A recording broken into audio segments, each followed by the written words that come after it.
We're doing the same volume as we usually have done in the past year, but really with less personnel. And this is affecting the care of everyone.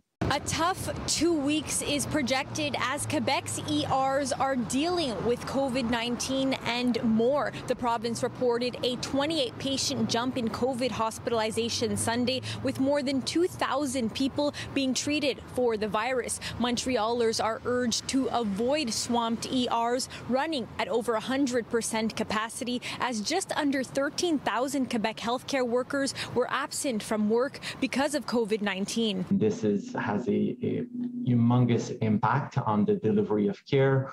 We're always short in the emergency rooms and departments in general of nurses and unit coordinators and personnel.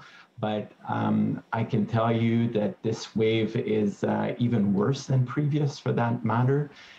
We're always running shorter. People obviously at the sixth wave are very tired. I'm seeing sick calls after sick calls after sick calls because people are just like, I can't cope. I need my peace. I need to rest. According to Montreal-based research center Cyrano, it's estimated nearly 60,000 Quebecers are newly infected with COVID every day. Just by this massive amount of people that are getting COVID, there will be a small percentage, and even this number will be smaller.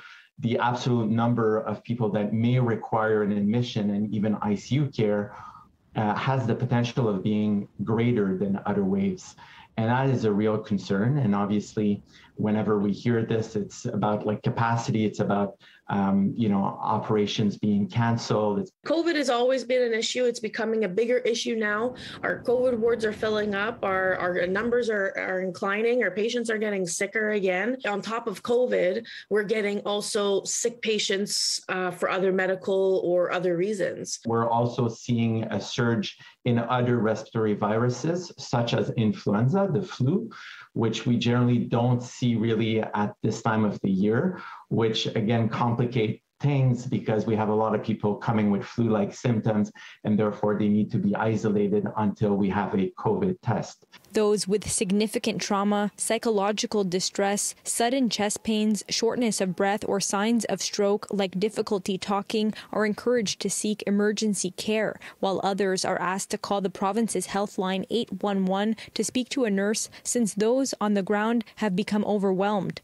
It's extremely challenging. It's not okay to have this continue. People are overworked, they're tired. When you're tired, personnel can do medical errors easier. So it has a ripple effect where we have to be very concerned about that, to a point where we cannot deliver quality care. In Montreal, Alyssia Rubertucci, City News.